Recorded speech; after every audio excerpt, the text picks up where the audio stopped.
हाँ 4 बंदों को मिल रहे हैं जी, जल्दी आओ बाइक बराई फाटक। तू क्या करे है?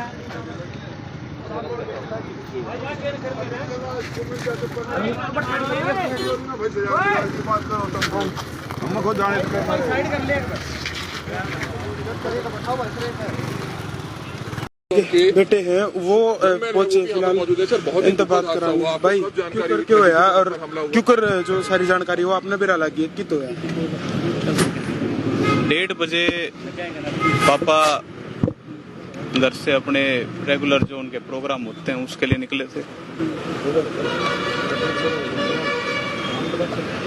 जो समाज में किसी की डेथ हो जाती है, कोई और प्रोग्राम होता है,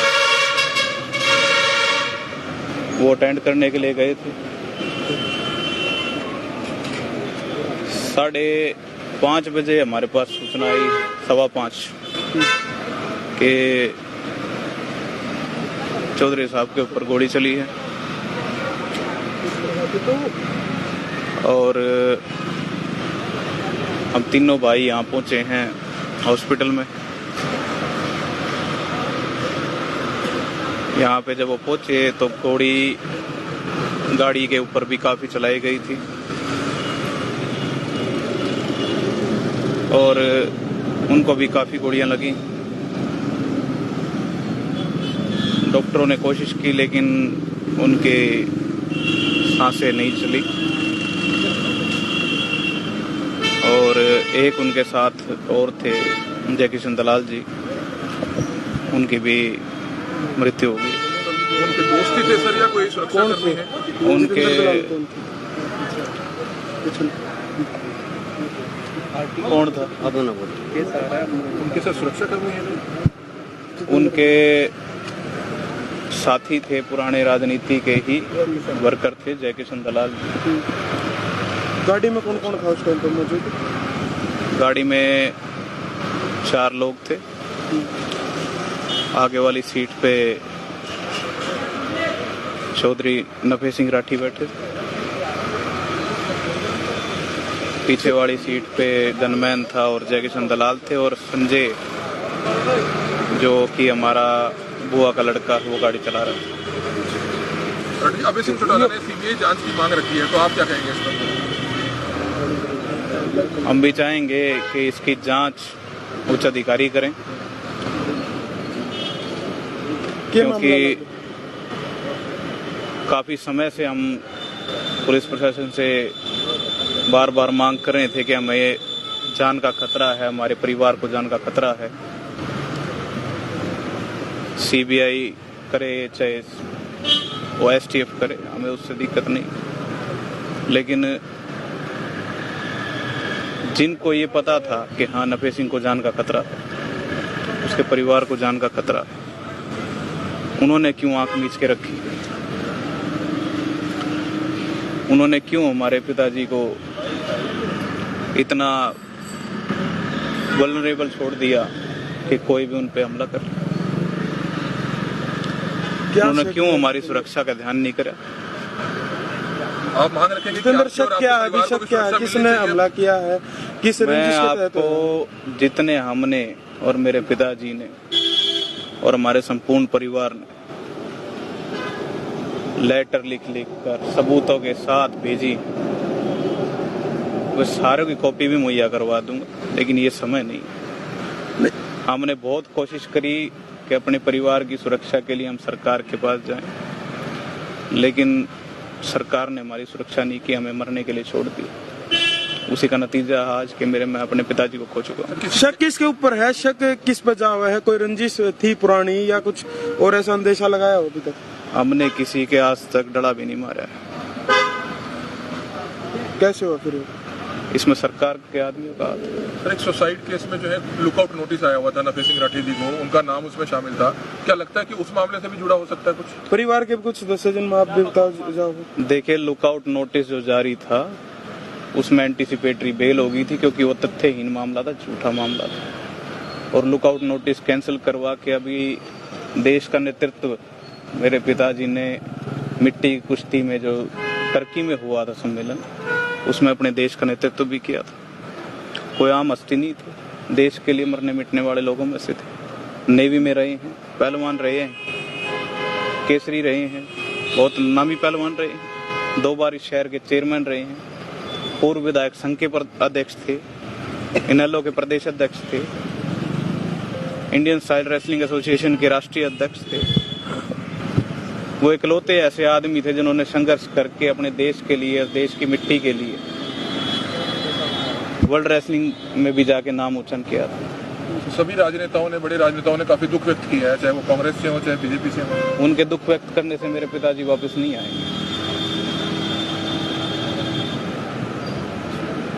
शायद देश की बिगड़ती हुई, हरियाणा की बिगड़ती हुई ये जो व्यवस्था है, इसके ऊपर उनका सिर्फ शौक ही प्रकट हो सकता है। क्या वो किसी आदमी को वापस ला सकते हैं? क्या वो उन बागड़ बिल्लों को, जो साजिश करने वाले लोग हैं, क्या उनको बेनकाब कर सकते हैं? और इसमें सरकार के आदमी ना हो, क्या आप लोग ऐसा मान सकते? नाम भी देंगे हम। मतलब शक है किसी पर? देखिए, शक भी है और हमें पता भी है, लेकिन वो पुलिस का काम है। पुलिस अपनी जांच करे, जो बागड़ बिल्ले इसके पीछे हैं उनको सामने लाए। कोई भी वो व्यक्ति जो बड़ा रसूखवाड़ा है उसको बचाने का प्रयास ना करे पुलिस, ना सरकार ऐसा प्रयास करे, क्योंकि कहीं ना कहीं प्रदेश अध्यक्ष के अगर सिक्योरिटी नहीं थी, और जबकि मैं तो ये भी जानता हूं कि हर बार पापा जब मीटिंग करके आते थे, विधानसभा में जाते थे, सीएम से मिलते थे, तो हमेशा ये कहते थे कि भाई सीएम साहब से मेरी बात होगी सिक्योरिटी की, वो कह रहे हैं सिक्योरिटी करवाएंगे, लेकिन करवाई नहीं उन्होंने मेरे पिताजी को मरने के लिए छोड़ दिया। सीएम भी एक प्रोग्राम में आगे जज्जर में जल्दी चले गए थे, क्या मानते हैं सीएम को सूचना मिल चुकी थी? सीएम के पास ऐसा होता सूचना ना हो? सीएम को तो ये भी पता होगा कि यहाँ क्या हालात है। सीएम को ये पता था कि यहाँ नफे सिंह के बनने के बाद इन लोगों का ग्राफ बढ़ा है। बिगड़ती कानून व्यवस्था पे कितनी बार हमने प्रदर्शन किए, कितनी बार ज्ञापन दिए, लेकिन क्या हुआ? हमारे ऊपर ही मुकदमे लगाए गए। हरियाणा में सरकार थे नफे सिंह जी, और उन्हें की सुरक्षा ध्यान नहीं रखा गया। किस नजरिए देखो और क्या डिमांड करोगे? कहाँ सुरक्षित हो आप लोग? आज आप बोलना शुरू करोगे, कल को आपको मरवा देंगे। किसकी सुरक्षा करेगी सरकार?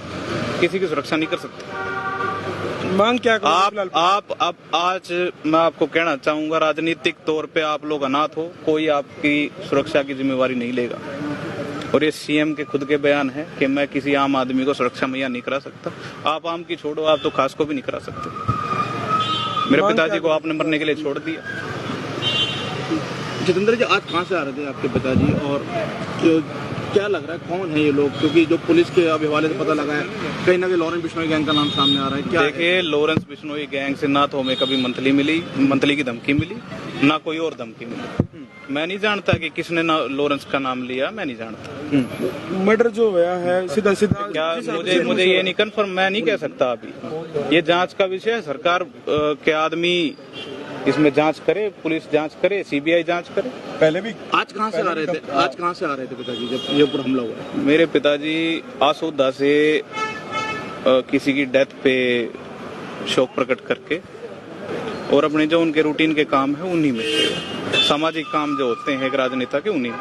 पता लगा कि पिछले दिनों भादुगढ़ में कोई फायरिंग हुई थी, उसमें आपके पिताजी ने, जो पीड़ित परिवार है उसके साथ खड़े रहे थे, उसको लेकर मेरे पिताजी हर उस उत्पीड़न के साथ खड़े रहे हैं, उत्पीड़ित व्यक्ति के साथ खड़े रहे हैं जिसके साथ बुरा हुआ है। जब शहर के अंदर नगर परिषद की जमीन कब्जाई जा रही थी, तब उन्होंने आंदोलन किया। जब शहर के अंदर ये अपना पिछले महीने की वारदात है, दुकानदारों से मंथली गोली मार के मंथली लूट ली गई, पैसे लूट लिए गए, तब वो जाके दुकानदारों से मिले। मेरे पिताजी ने तो इस शहर के लिए जितना बलिदान दिया है, मैं नहीं मानता। आज उन्होंने अपनी जान दे दी इस शहर के लिए, इस हल्के के लिए, इस हरियाणा के लिए। आप बताइए किसने क्या किया है हमारे लिए? अगर चौटाला से बात हुई, उनका कहना है कि पिछले दिनों उनको काफी उनके थ्रेट मिल रहे थे। कौन थे लोग धमकी दे रहे थे? जी, उनको थ्रेट मिल रहे थे, और उन्होंने लिखित में एसपी साहब को मेरे सामने दरखास्त लिख के भेजी थी। मैंने भी दरखास्त लिख के भेजी थी, क्यों मैं यहाँ नगर परिषद में पार्षद हूँ। राजनीतिक तौर पे हमारा पूरा परिवार ही एक्टिव है। तो हमारे पूरे परिवार को दबाने के लिए राजनीतिक तौर पे हमारे को जान से मारने की धमकियां आ रही थी और हमने उसकी बार बार सूचना प्रशासन को दी, मांग की सुरक्षा की, लेकिन हमें मरने के लिए छोड़ दिया गया। ये सच्चाई है। और आज वो जो लोग धमकियां दे रहे थे या साजिश रच रहे थे, वो आज अपनी साजिश में कामयाब हो। राजनीतिक हत्या है, आप यही बोल रहे हैं? ये एक राजनीतिक हत्या है और इसमें कोई दो राय नहीं। कोई निजी दुश्मनी किसी से रही? निजी दुश्मनी हमारी किसी से नहीं। हमारा किसके नाम शिकायत दी थी थ्रेट की? वो आप एसपी साहब से कॉपी ले सकते हैं। ठीक है सर, थैंक यू सर। ठीक है जी। फिलहाल बातचीत करिए, काफी खुलासे उन्होंने करे हैं कि ध्यान नहीं दिया प्रशासन ने, जो बिल्कुल भी ध्यान नहीं दिया, और राजनीतिक हत्या का जो आरोप है वो लगाया है लेफ्ट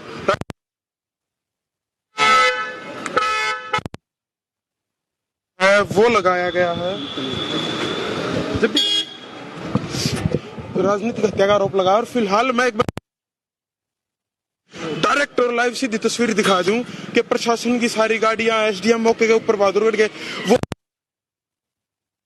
जो है वो पहुंची है और तमाम लोग जो है पहुंचे हैं। ये देखो काम करने वाले व्यक्ति, दिहाड़ी करने वाले व्यक्ति वो भी कड़े तो भाई लगा रही था भाई केला हुआ पाड़ पहुंचो इतनी लेट नाइट। नेता भाई एक नंबर का था, इस तरह बढ़िया नेता को था ही वो ना बात। यार मैंने देखा है, मतलब जितने गरीब दिहाड़ी कर लिए सन सोना है वो था। मसीहा था भाई, बहुत बढ़िया मसीहा था, पूरा गति बहुत सहायता कराया करता लोगों की। चल ठीक है। फिलहाल राम राम, जय जवाहर, जय जवान, जय किसान, जय भगत सिंह, इनकलाब जिंदाबाद।